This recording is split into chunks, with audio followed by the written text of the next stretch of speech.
Good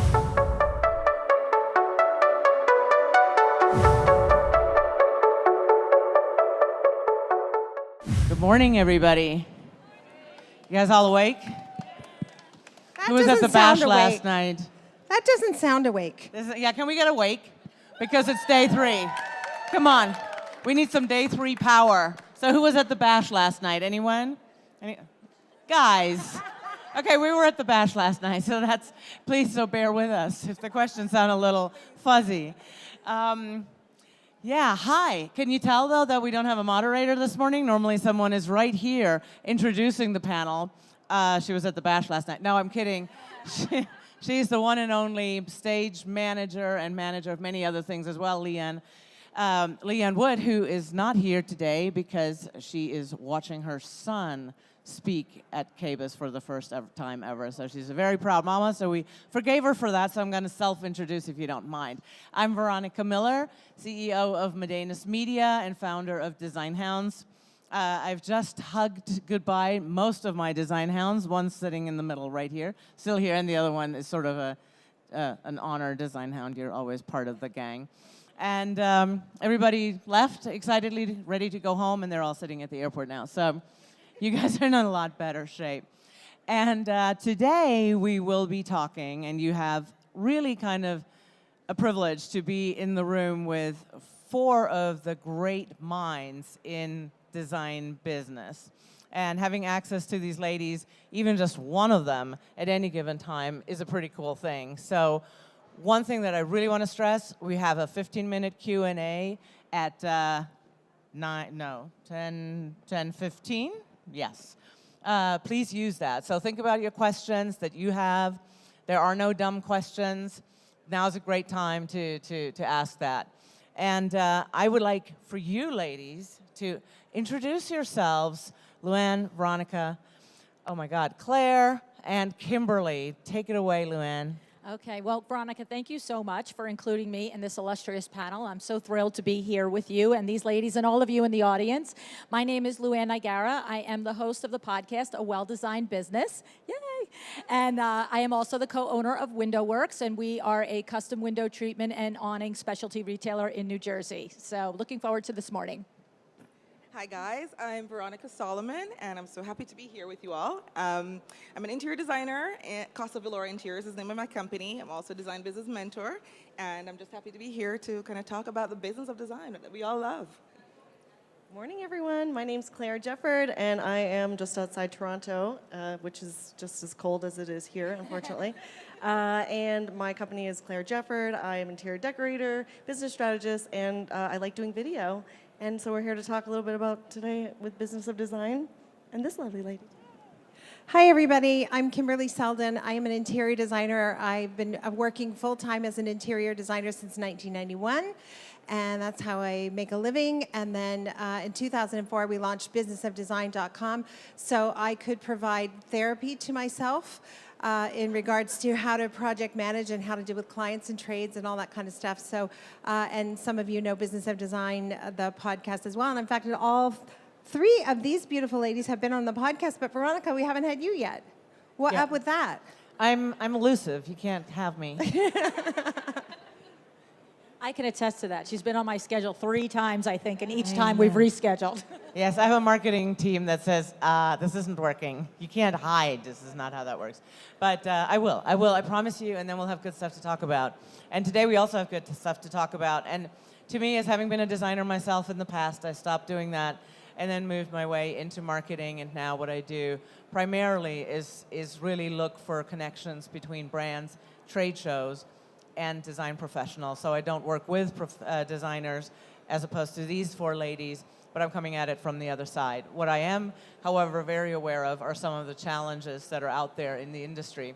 For one, this sort of very big overarching challenge that you face every single day of left brain, right brain. You have to run a business, you have to think about nuts and bolts kinds of stuff, and you have to somehow remain creative and want to get up in the morning and face it again. There are many, many sides, and anybody that comes out of design school and says, I just wanted to be a designer because it's so much fun, needs to go find another job. right? So it's tough. It's a hard business. And not just that. So that's already right there, right? That problem of any creative industry, how to parse those two sides of your head and or find a way to hire that out or deal with it in one way or another.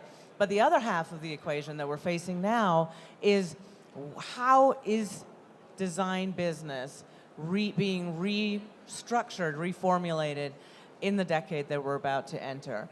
We have online sales. We have so many business mergers. There's so much going on right now.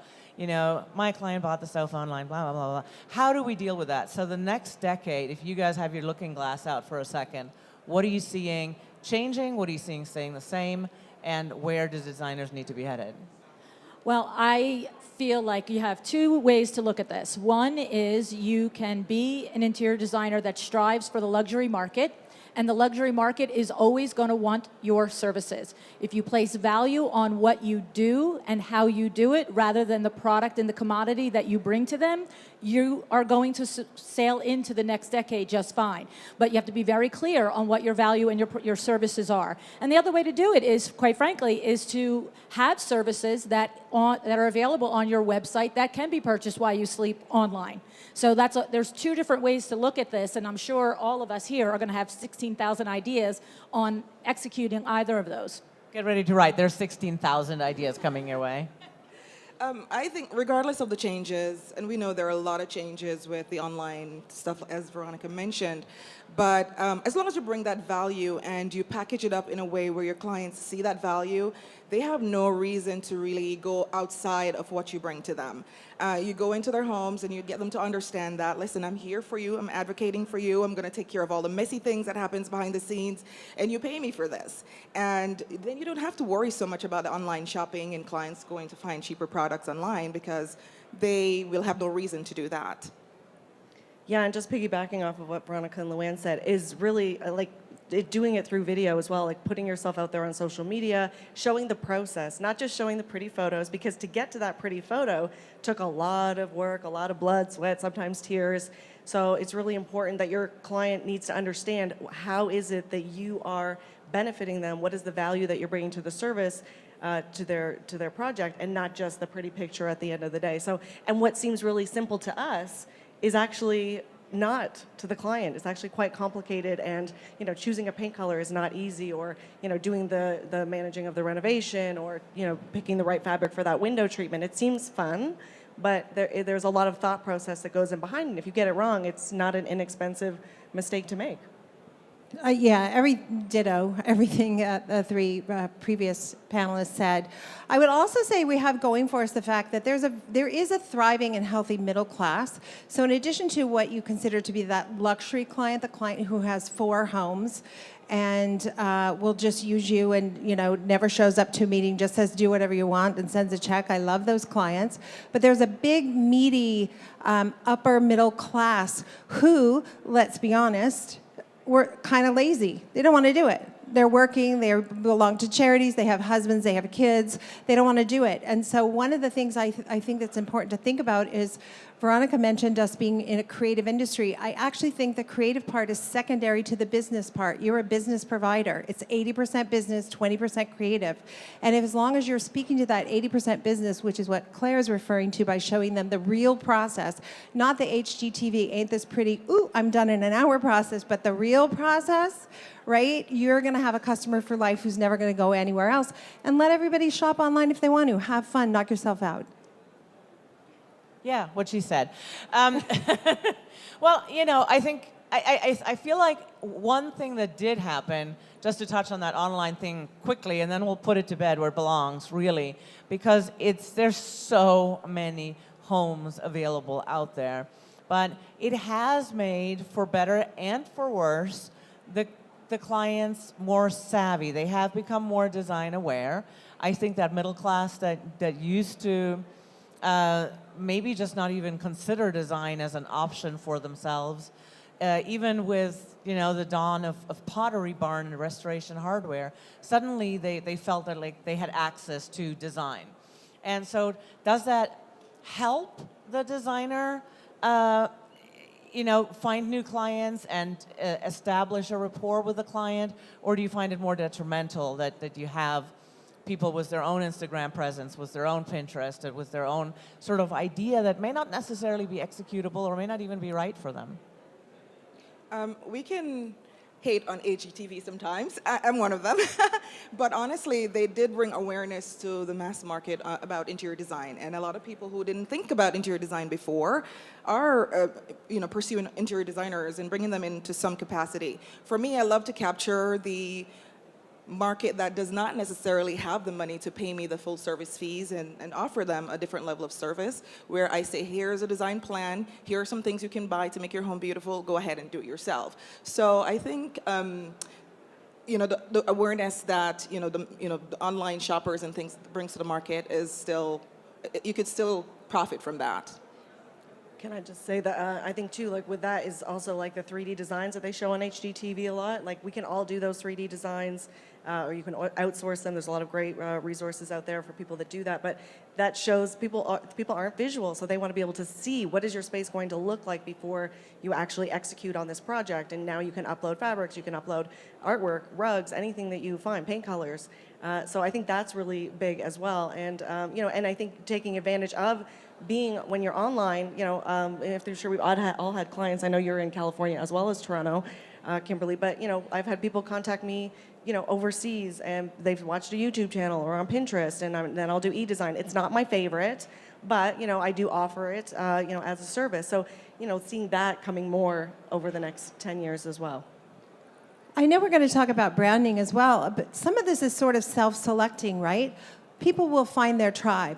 Like, if you want to drive a Ford, you're going to go to a Ford dealer. If you want to drive a Mercedes, you're going to go to a Mercedes dealership. So I think my job is to put myself in the lane where my clients are. And my clients drive Mercedes. And one of the ways that I know that, because they drive Mercedes, that's like, you can kind of see what's in the driveway, right? But if you want a really good question, when you're doing that intake phone call and you're trying to figure out, is this my client or is this not my client? One of the questions we ask them, which just seems completely off the cuff, is this your primary residence? And then they say one of two things. Well, yeah, it's my only home. Great. Nothing wrong with that customer. Or they say this. Well, yeah, but we have a place in Florida and we also have a house in the south of France. Hello. I'm on my way, right? So it's a little self-selecting if you do your job by putting yourself out there in a very clear way about what tribe you're serving. Serve anybody you want. They're all good. I want to just kind of reel the conversation back in because we're kind of going exactly to the place where we want to go. But I want to start with marketing and branding, and how do you identify who you are and what you do, particularly in this very, very busy industry. A lot of people are kind of still in the market. A lot of people feel like they are designers, but maybe they're not. And so potential clients are confronted with many, many options. How are you very, very clear in terms of who you are, who you serve, what your message is, which niche you fit into if that applies to you? How do you help people understand how they need to tee that up? Well, Video. Okay. I think it depends on where you are in your journey as a business person. If you're in your first 1, 3, 5 years, you may still be struggling with that, and that's okay. So, right, you're feeling that pain, right? And the thing about that is to understand that when you look at business owners like us that have been here, Kimberly and myself going on 3 decades. These guys I don't think are quite that long. They look too young for that. But it doesn't happen always in the first couple of years. Now, you have a lot more information and tools and advice available to you, because I don't know, Kimberly, did anybody talk to you about branding in the first 5, 10 years of your business? No, we never thought of ourselves as a brand. No. You just got up every morning and you went to work and you made it happen, okay? So, but social media has made that different, and websites have made that different, because when you came to us, I could just tell you who I was and what my values as a business person were. So now we're looking to learn that and know it before we meet you. We're looking to find it on your website. So if you're struggling the first 3 to 5 years, you've got to keep saying to yourself, what are my favorite clients? What are the projects that I've liked working on the best? Sometimes you'll find, like Claire, she does not want to do the soup to nuts. So that maybe she found that out the first time she did a soup to nuts. Maybe she found it out the 5th time when 18 months. Yeah, 18 months. when she just went, I don't want to do it. So ask yourself, I'm the designer that. What comes to your mind? Then ask yourself, what are the clients that I love working on? What are the types of projects? Just constantly be aware and ask. Don't just head down, run a million miles a minute. Once a week, sit up and take stock and ask yourself these questions and figure it out along the way, right? And not be afraid to change, right? No, absolutely. Grow and change. It's important to know who you are as well. I run my business with heart. I mean, I genuinely believe that if somebody comes to me and they have the right expectations of what their budget can allow, they have the right expectations of how the process is going to go working with me, I can work with pretty much anybody. So you can have a $10,000 budget, you can have a $400,000 budget. So that is my lane. I like to stay in that lane where it's a variety, it's different clients that I'm working with. It's not for everybody, because yes, I still do the e-designs and I enjoy doing them just as much as I enjoy sourcing the fabulous furnishings from High Point and wherever. So it's important though that you know what you enjoy doing and know who you want to serve and serve it with heart. That to me is the core of what I do. And you do it so well. You do. And I think also, in terms of, you have to make sure that you've got your trades in place, make sure that you've got your suppliers, and make sure that those are people who are also, because they're an extension of you, so they're representing you as well. So make sure you know what the deal is that you have with your contractor or your tiler or your plumber, and make sure that they're speaking your same language when they're with your clients and they're not doing something that is out of what you would, like to be represented as, and that's where the open communication comes in, and maybe finding you may have a few different contractors. You don't want to just pigeonhole yourself to one contractor or a couple of suppliers. So I think that's really important too, to think about those people who are with you a lot, who you're collaborating with, and they're an extension of your brand. And your brand is also your hourly rate. And I say this all the time. Everybody knows the difference between a Mercedes and a Toyota. So don't tell me you want luxury clients, and then when I ask you what your hourly rate is, you say $75 an hour, because I am a luxury client. I'm not hiring you. You frighten me. If I want a facelift, which I do, by the way, I'm going to the most expensive doctor there is, because I'm not going to take a chance, right? So raise your rate. Your rates are too low. I don't even know what your rate is, but I already know it's too low. Everybody raise your rates. And then you can choose, like Veronica said, whatever projects you want, but raise your rate if you want to have an option versus being that high volume, turn them over as fast as you can variety, right? What about as a young designer? If you're kind of jumping into the business, maybe you've been a couple of years or you've worked for somebody else, now you're out on your own. Is that already the point where you guys would say, find your place, know who you are, don't take every job, or are you kind of going, no, please, you need a new carpet, let's do it. What do you guys think? The faster you can hit your mark, the better. Yeah. And what do you have to risk by starting out too high? Like nothing. But you start too low and then you take these baby steps and you wake up 30 years later and you're still not making any money. Like, start high and figure it out. So I think on the other end of that, I think you do have to deal with a little bit of the crappy clients sometimes to get that experience in the beginning and figure out, what it is that didn't go well. Why didn't it go well? I mean, the sooner you can get your processes in place, which we're all huge on, process. But I think that sometimes it takes when I first started, I had a service I called As and When You Need Me. And it was literally as and when you need me. Do you need, not totally. I wasn't available at 2 a.m. or, and it was for design services only. Let's get that clear. But, it was literally like, do you need a carpet runner? And, you need some pictures for your living room. Okay, that's great. Let's start there, because I have no experience and I want to start, at the bottom. But if I get a nice project, you have to have those trades in place. You have to have your processes in place. You can't start with a major, contract if you don't have everything else in place already. I believe it's important to set a standard from the very beginning. You should know what you won't put up with. or package up your service in a way where it says, okay, I will, like kind of what Claire mentioned, I'll do this service, but this is what's included in it, and you know what your limits are, so you're not getting called at 2 a.m. for whatever reason.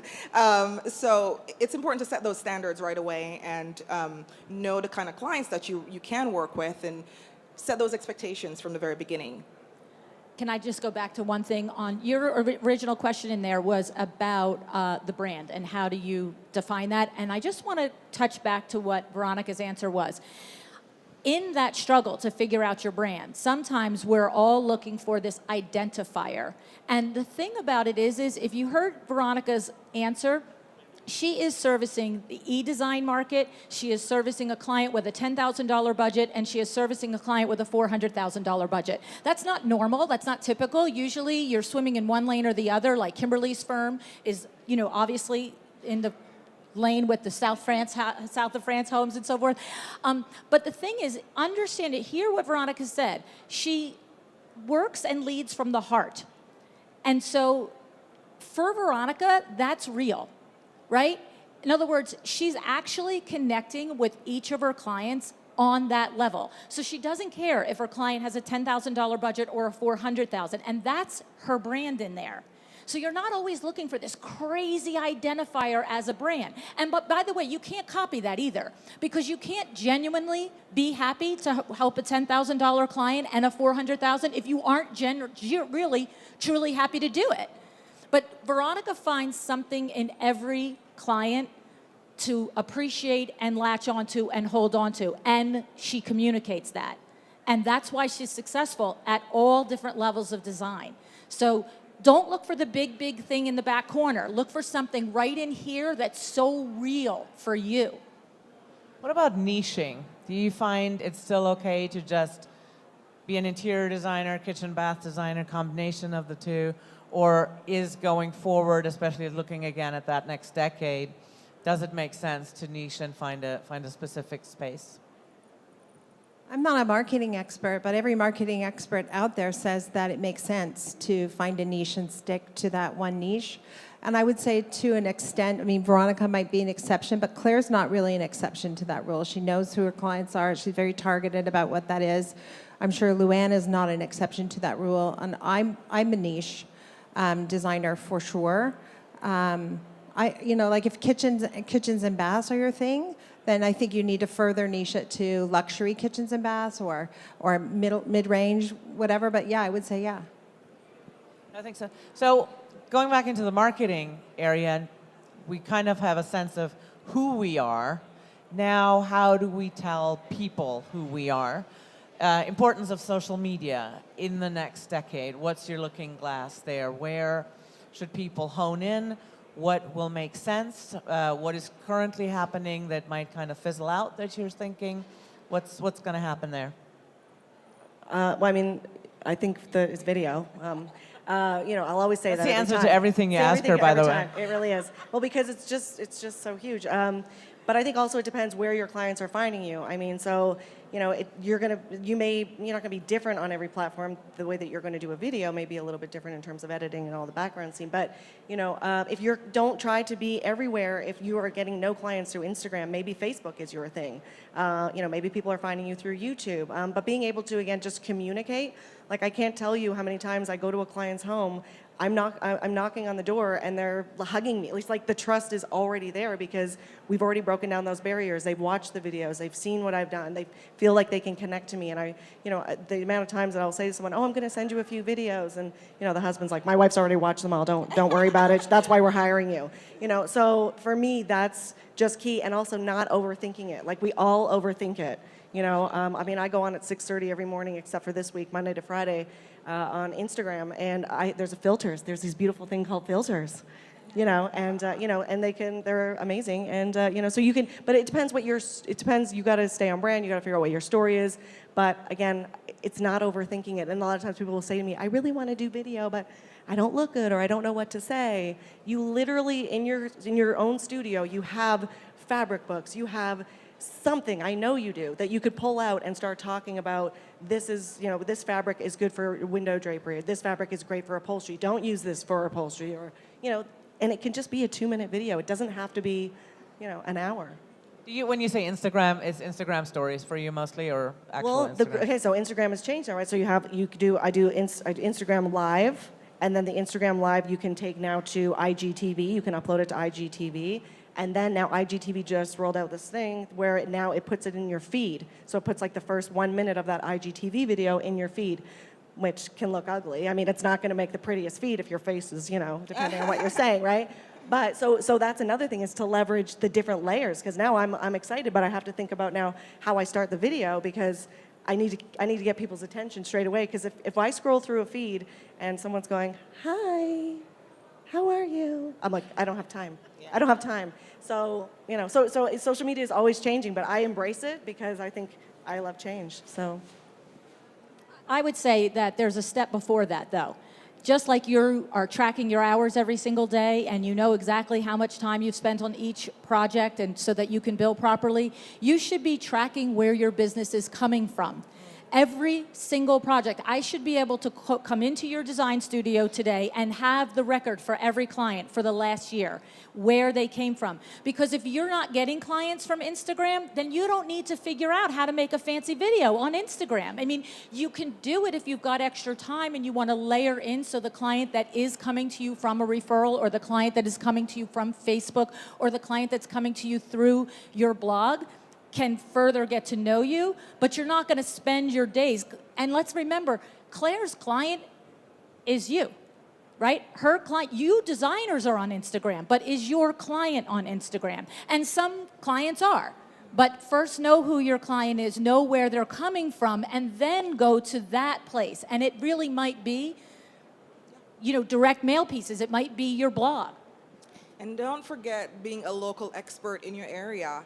I mean, I go to my analytics on Google and I can see that people literally search Veronika Solomon or Casa Vilora interiors, and I'm like, I thought it would be interior designer in Katy, but they're searching my name. That's because they know who I am. So yeah, it's important to do those workshops or do those meet and greets. I'm not a big fan of networking, but I do a little bit of that. I do my charity work. I do things like that just so the local, because they're the ones who hire me. So I want people to know who I am. I think we had a conversation about business yesterday over in the salon, and it felt like about 75% of the designers in the room got most of their leads through word of mouth. Who here is word of mouth as the biggest one? And who here is online sources, including House? Do you see that? But so much conversation that we're having right now is always around social media. How to optimize this, how to optimize that. But when we look into the room, most of you guys are dealing with analog referrals, with local outreach, with being out in the community, as you were saying. Do you find that true, Kim? Is that 100%? And the fact of the matter is, if I didn't have any social media, I would still have clients. But on social media, what I post are my travel pictures. Like I'm off to Australia next month, and that speaks to my clients. My clients lurk on Instagram, but they don't engage. So that works because I engage with Claire, and she goes, "Oh my God, have a great time," or "I'm coming to Texas. Hey, Veronica." But my clients are like, "Oh, she travels. I travel. I think we're friends," right? Versus I'm teaching design lessons on Instagram because my clients are not looking for that on Instagram. The number one best thing you can do for marketing is do a great job servicing the client you have right now.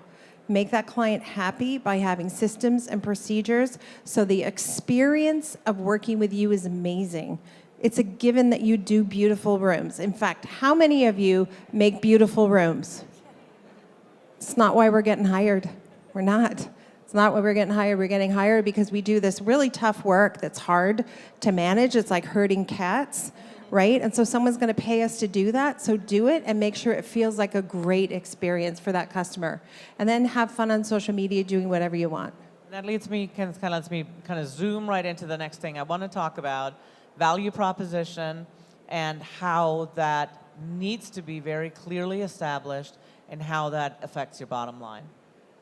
So as a designer going forward, what do you have to think about in terms of the value that you're bringing to the project? We've already talked about, are you a glorified buyer? We know the answer to that one right now. I can see the faces. Like, I don't know, don't even say that. But what is the value proposition of the designer?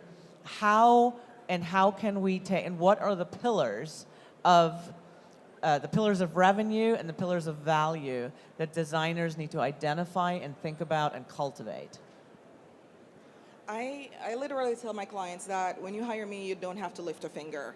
And from the consultation, I'm sitting down, I'm telling them the gory details of what happens behind the scenes. So for them, that's the value I bring, is like, you don't have to worry about anything, and I tell them what they are avoiding when they hire me. And as far as the product sales and all that, I mean, I bring that in. For me, it's a part of the process. I'm acting as your designer, so I'm designing this project for you. I'm specifying exactly the right pieces that will fit your lifestyle and make sure that you live your best life in your home. So then I'm going to purchase these pieces for you and manage the whole process and bring it into your home, a full turnkey package. Like, why wouldn't you hire me? And clients eat that up. I have a lady right now I'm working with, and I think she finds reasons to hire me. I mean, as soon as I'm done with one project, okay, Veronica, can you like do this again? I'm like, okay, well, keep paying me. I'll keep doing it. Is the focus, though, Veronica, for you your hourly rate, or is it still the product sales as well? So I do both. So I make my hourly rate on the design through to the installation. I track my hours and everything, and I also sell the products and make my profit margins that way. How do you track your hours? I just want to harp in on that a little bit. Are you really, and this is something, it was interesting, somebody made a comment yesterday, she's a realtor and a designer, and she said, as a designer, sort of all of my marketing approach is sort of fluffy. And as a realtor, we have all these analytics, all these stats. It's totally common practice that you put an ad out and you count the hits and you see how much feedback you're getting, and if it's not a good ad, then you rejigger your pictures and you get it back in the top. We're very strategic as realtors, and we're not strategic at all as designers. So I want to kind of think about that strategy. Are you guys really, really tough? How do you, I mean, is there a finger on a clicker saying, all right, I'm throwing in another hour? How do you do it to where it's realistic for you? My work process is simple, where I'm focused on one project at a time, and I have my QuickBooks where I track my hours open. So in there I enter however many hours I just worked on this particular project, and I do that diligently. I also have my notepad on my phone, so if I took a phone call or I checked an email, I'll make a note in there, and then later on I'll go enter it into QuickBooks. So I'm always tracking every single hour. Now there are times when it's just a little thing here and there, but for the most part I am tracking everything and entering it, and in QuickBooks, you can track the project from all the expenses that go against that project, all the income that comes in. At the end of it, you can see your project profitability. Can I just add to that, too, that it's really important that you track your hours, and when you're tracking them, you don't wait till the end of the week. You put them in the QuickBooks. I used to have, like, one of those books, you know, you get at, like, Staples, and it would be, like, 7, 7:15, 7:30, and I was like, who uses this? And I was like, I use this. I'm a little old school when it comes to tracking them, but then what I would do, because I can see what I do in a day, and I'll be like, oh, I was 15 minutes doing that, and because how often do we sit at our computer and, you know, you make that phone call to your contractor, or you follow up on a fabric order, and, you know, you look at the clock and it's 12 and you're like, I haven't billed anybody yet. That is a lot of money. And if you wait till the end of the week to bill, you're going to be like, oh, that was 5 hours, but I'll only charge them 3 because 5 seems like a lot. And now you just lost $200 or whatever you charge, right? Amen. Yeah, for sure. Somebody who worked for me used to do is prepare her to-do list on her log sheet the night before she would go home. So tomorrow I have to phone this person, this person, this person, this person, this person, and then she would just add in the time afterwards. And her hours increased 50% when she started doing that, because she stopped ignoring those quick little phone calls, which are always 15 minutes, right? There's no such thing as a quick phone call anymore. It's always 15 minutes. And the other thing, even if you're doing flat fees, I run into this a lot through Business of Design, and we meet designers all over the world, literally. Some people think that if you're doing a flat fee, you're so lucky because you don't have to log your hours. If you don't log your hours, you don't know how much money you're making an hour, and you don't know if it's profitable. So you must develop the discipline to log every single minute. In the first book I ever wrote, which is all the foundations of Business of Design, I share a strategy that I learned from a client who was a lawyer who looked at our log sheets and laughed and said, I'm going to help you write log sheets that clients won't argue with. Doesn't that sound good? So he taught us how to write log sheets that a client would read and go, oh, okay, I understand what you did, therefore I will pay. So it's really important not just to log the hours, but to log them strategically with action words so that anybody looking on those log sheets would say, I totally understand why you had to do that. And you can't argue with that. And just to add a little bit to what Kimberly just said, I mean, you tell the client this stuff from the very beginning.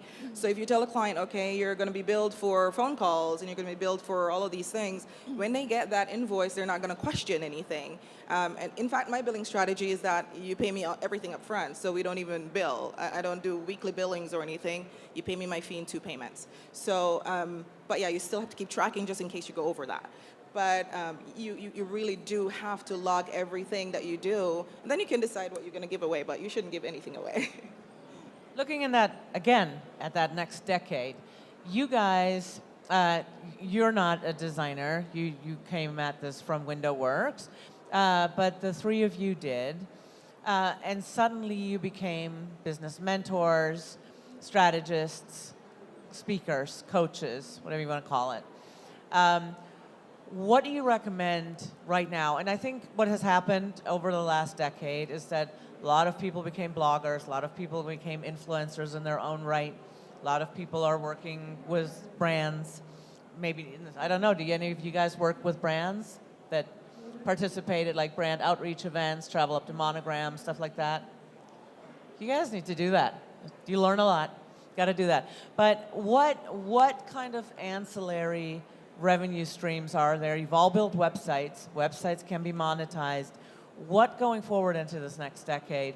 Is it just, I'm still just going to be designing and I'm just going to be charging design fees or design fees plus product sales? Or are there other avenues for you to monetize on your presence in the marketplace? Well, I think it's going back to who your client is. I mean, some packages that I may put together may not be packages that you put together for your Mercedes, people that drive the Mercedes. But because I will do a consultation only, or I will do, the concept only design, and then I'll help people pick out their finishes or take it right from the start to finish with a decorating project. But when I have clients who maybe just want a consultation, I see the opportunity and I need to create this, that maybe they don't want to go to the next level because they're more of a DIY, they want to figure out on their own, but they needed a little bit of a help to figure out. So maybe I'm like, hey, well, I can offer this package if you don't want to, take it to the next level and have me manage your project, but here's a package that I offer for $299 or $199, and it's the first, 15 steps on how to decorate a living room. This is plan 1, this is step 1, this is step 2, and I think that's happening already. Like, people are already doing that. You just have to know who your audience is and if you're okay with the fact that they're not going to hire you. And that doesn't mean that nobody's going to hire you because you offer that and they're not going to ever need custom design, because there's just such an array of clients and people out there. I think that the other part of it is, it always comes back to be clear on who you are, what you're doing, why you're doing it. There is an opportunity in this next decade and beyond to create income while you sleep and to sell packages and to work for 20 people at a time instead of 2 people at a time because you've sold them a package. But if it's not your cup of tea, don't feel pressured to come up with packages to sell while you're sleeping. Our primary business, WindowWorks, is never going to be a business model that we sell something to you that I haven't come to your face to sell it to you. It is a custom window treatment awning retailer. If I'm going to make you a beautiful drape, I gotta be there. If I'm gonna sell you a package drape, I'm not. That's the point. You could go buy that from Pottery Barn. I'm not competing with that. I don't want to. I have no desire to figure out a way to put drapes in a package and ship them out. So it's do what you want to do, because if you came into this business to work one-on-one with consumers and make their homes beautiful, don't feel like you got to go and figure out this e-online business. Do it if you want to. I will create an e-online business for LuAnn Nigara, right? So it's what do you want? And lean into it and own it, and don't be intimidated and don't be pressured to come up with it because it's the next thing. I wish LuAnn could come and make drapes for me. Every time I talk to you, I think, gosh, I wish I'd like to bring LuAnn to make drapes for me. The other thing I want to say is I've had okay, so first of all, I'm super old. I'm like 109. So when I'm telling you I've done all these things, it's because I'm older than you, so that's there. But I had 3 of my own series on HGTV Canada, and I'm on a television show every single month in Canada, like our Ellen DeGeneres version. I'm on that show. I'm well known. I don't get my clients from that. I get paid for that. It's really nice. But no matter what other revenue stream I've introduced, and I've sold sheets on HSN and TSC, which is the American and Canadian shopping channels, I've sold 50,000 sheets in a night, which is great. I've made money from those things, but I make real sustainable income from having design clients, selling that hourly rate, whether it's a flat fee or hourly, and getting a markup and a margin on every product and every trade I put in the house. So I don't want to underestimate, because sometimes, like LuAnn said, like there's so much emphasis on you should do this and this and this and this. Do it all, it's great. But really, truly, just know you can make your $1 million salary from just being an interior designer or a decorator. I don't even think there's a distinction there. Like there's tons of work, and it's ready for you. What about you guys, though? And I do want to harp a little bit on the e-com opportunities. Does it work? Does it make sense for you? I know you are selling online, right? Yeah, so I sell information products, consumer-based, and then, of course, to interior designers.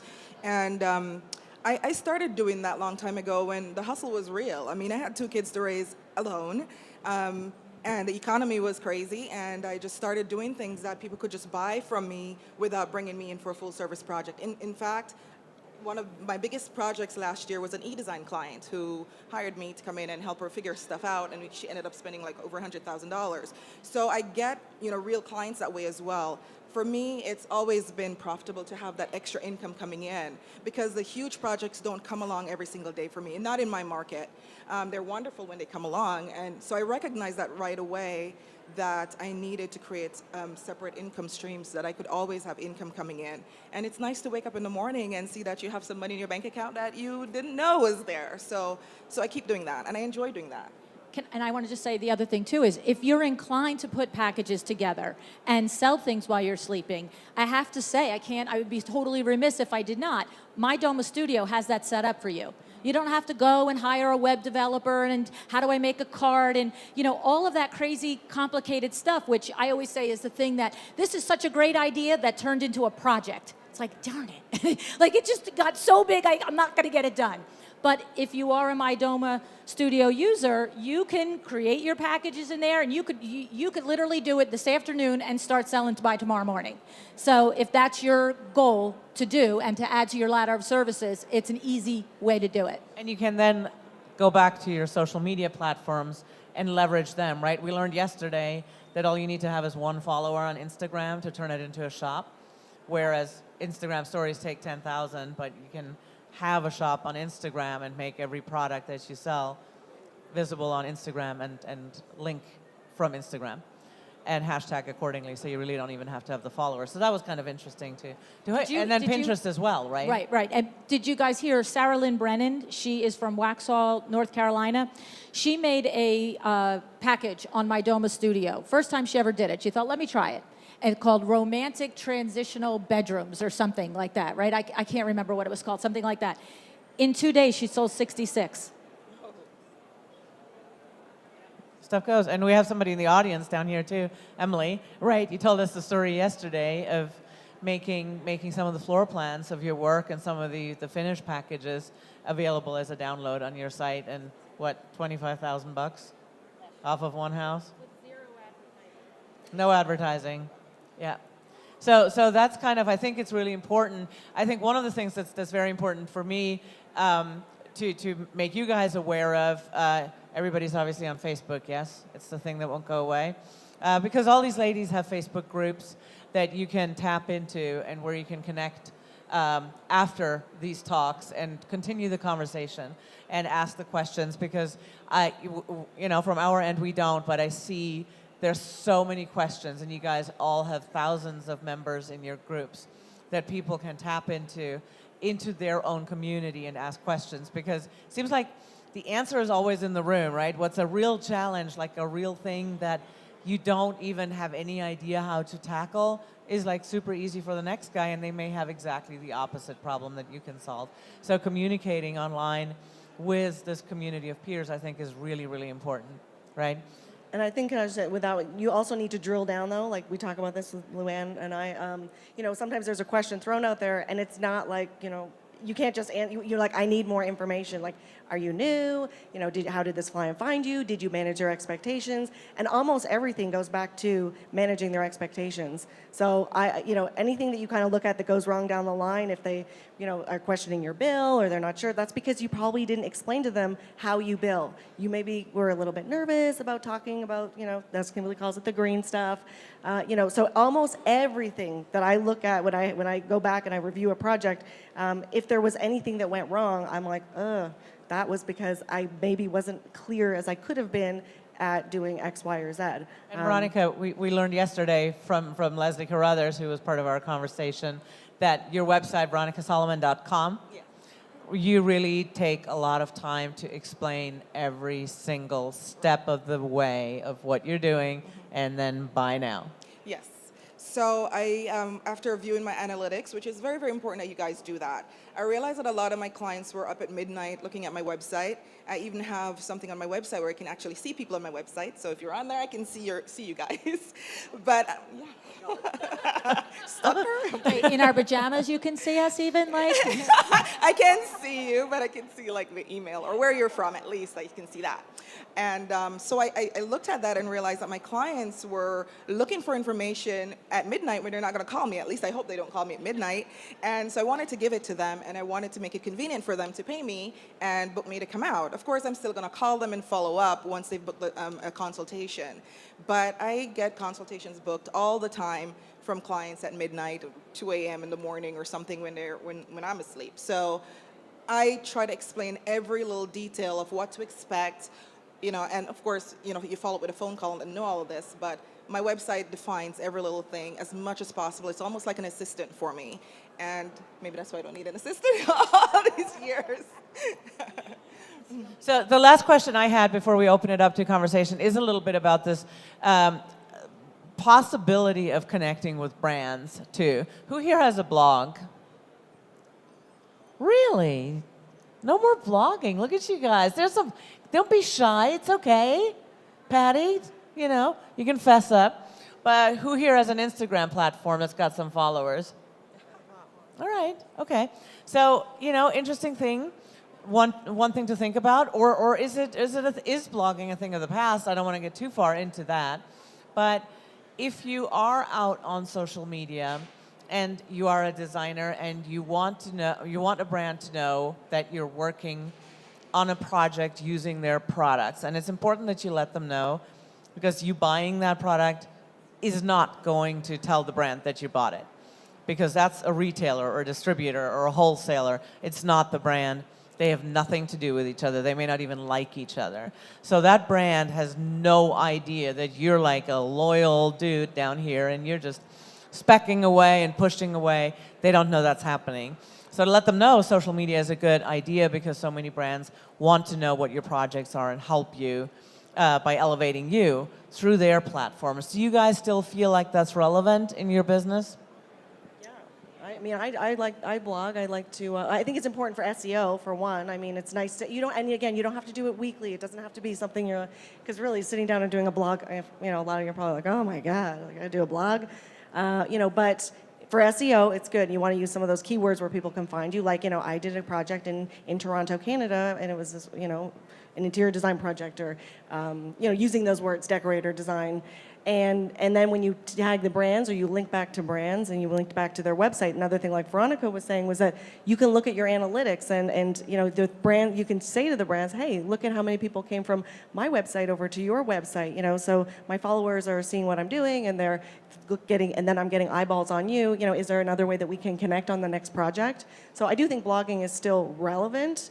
But I just think that, again, the panic, it's not like it's got to be every week. I think once a month is plenty. And make it valuable. Make it to be what people are coming to you for. What are people coming to you for? And be you.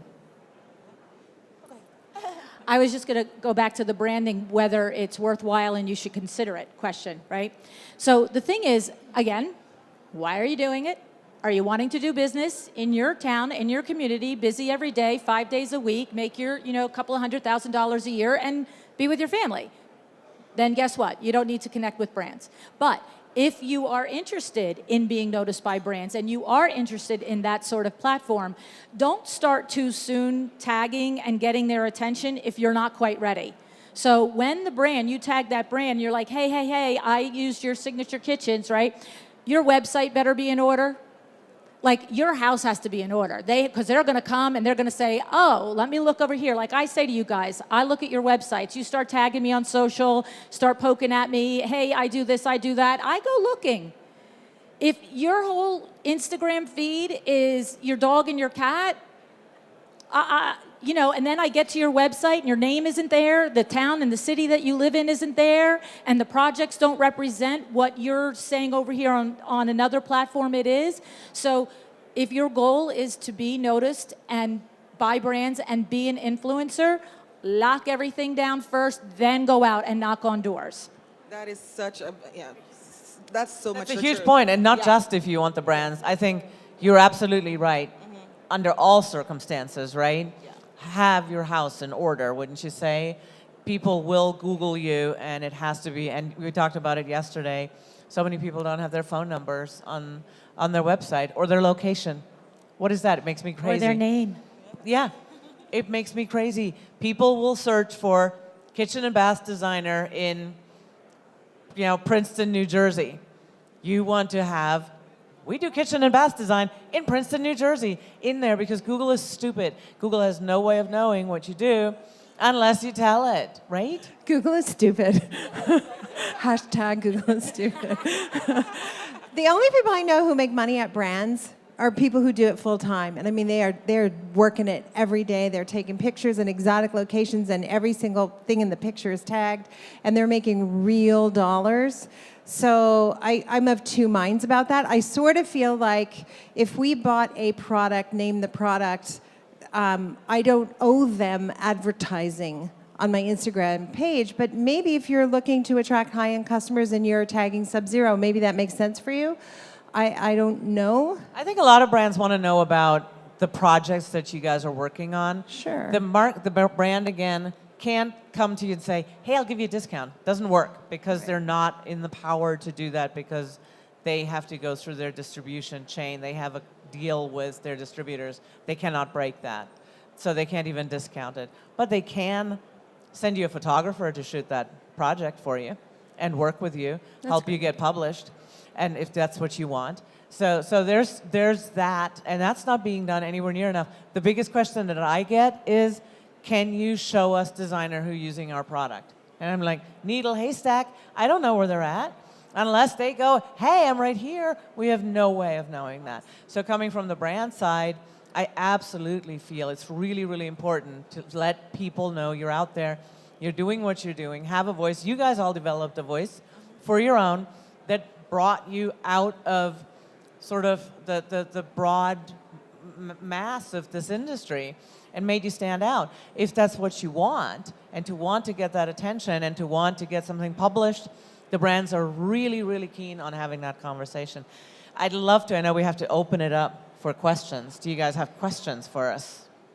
And we had somebody with a mic. Oh, there we go.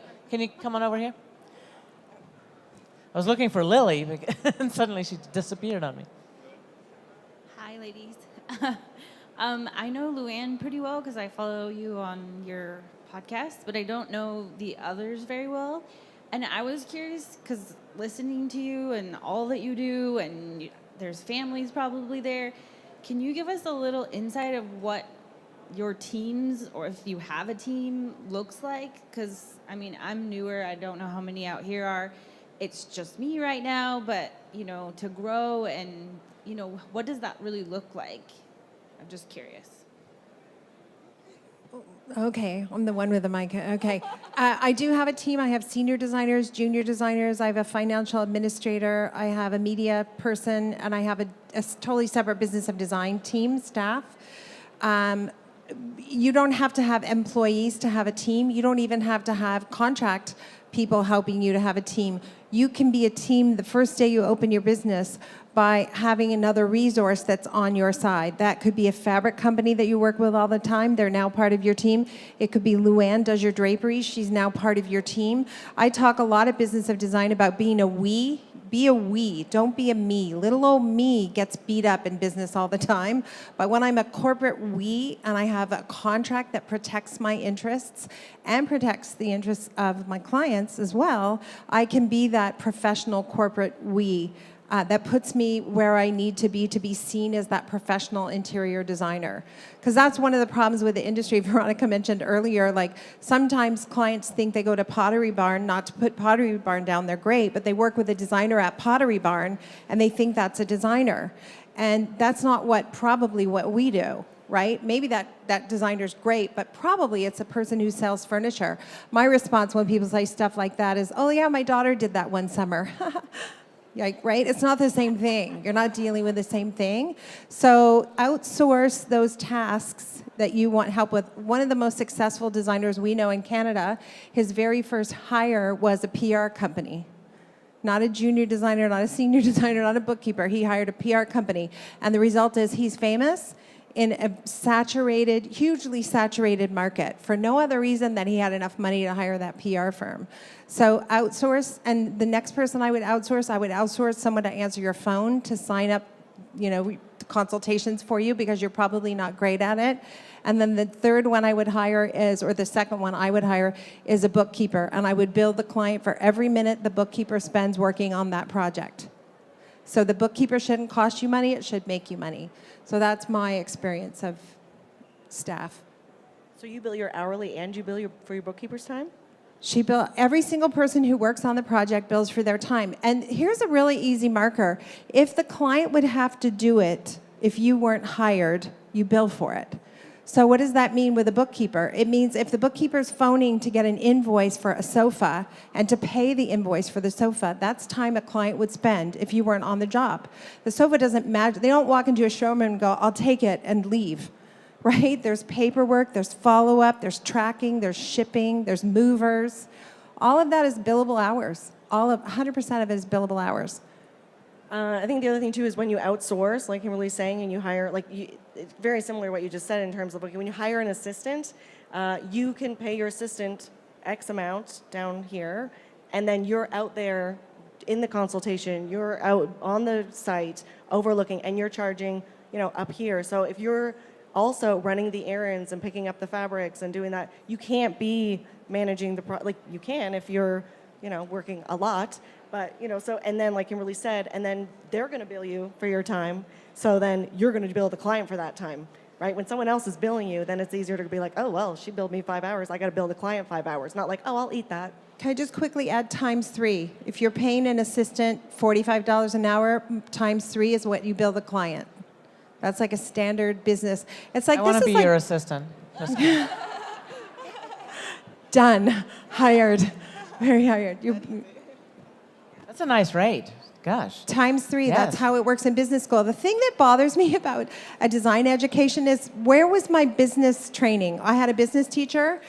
First day of class, he raise your hand if you want to make money. And a few little hands go up and he goes, well, you're in the wrong business. You're going to die broke and bitter like me.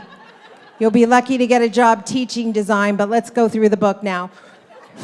Like, that's how long ago I went to school that was going on, like 100 years ago.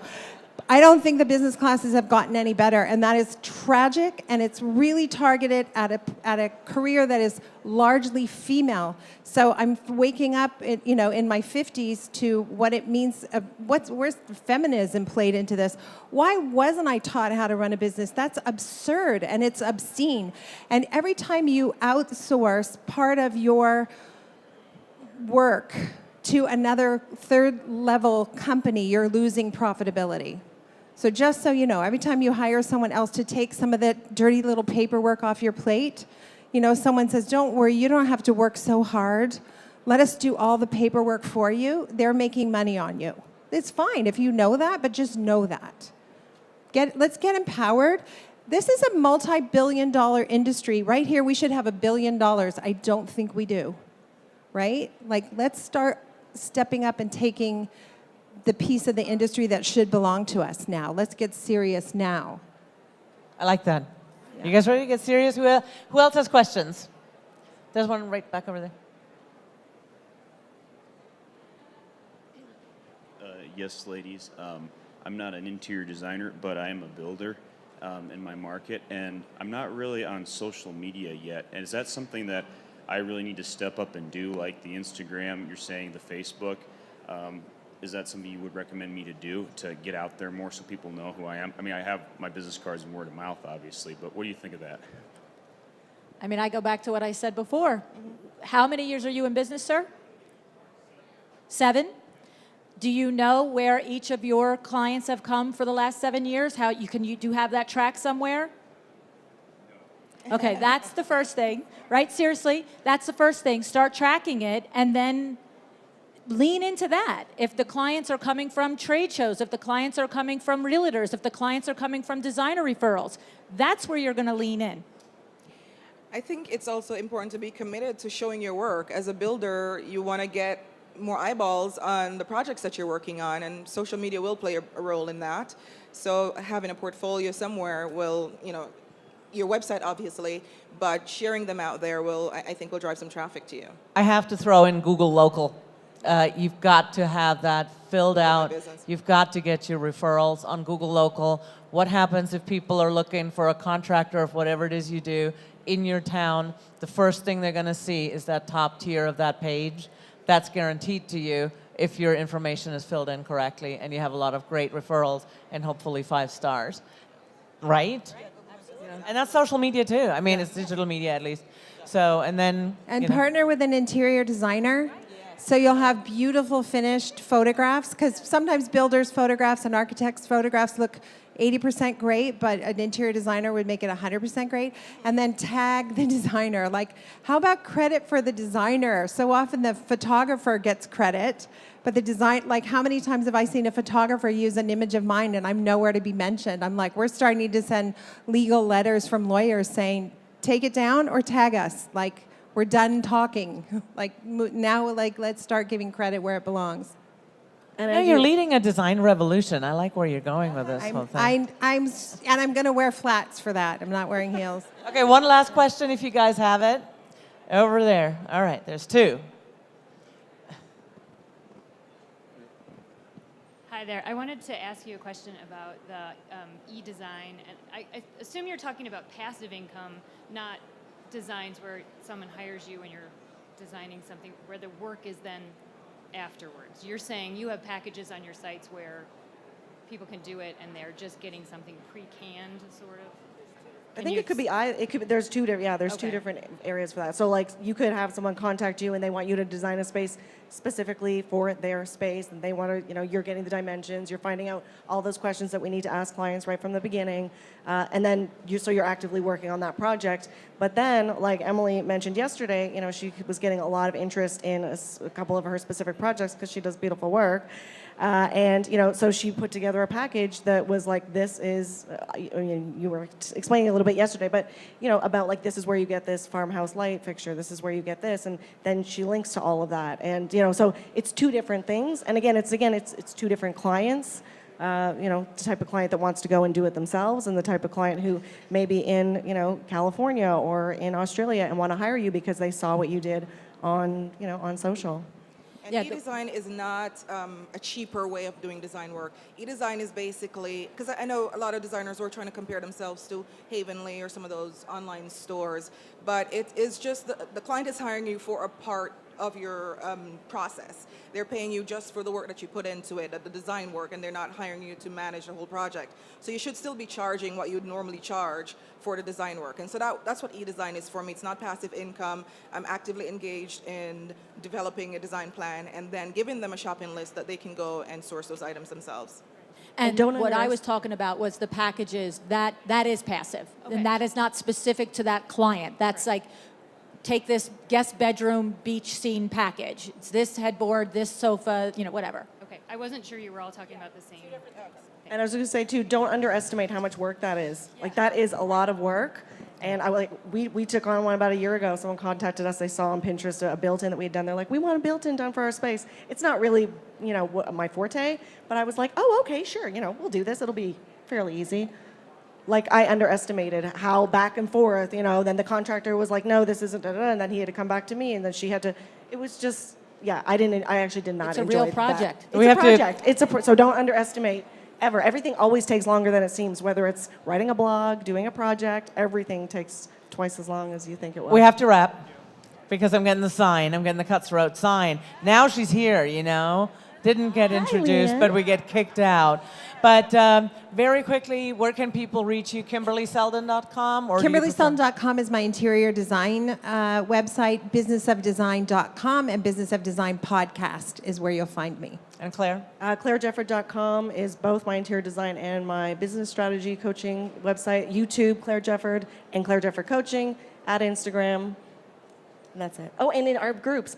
So if you guys want to join some great groups, Interior Design Business Strategies is my Facebook group. It's free. There's 3,300 people in the group all over the world. It's IDBS, where there is no BS.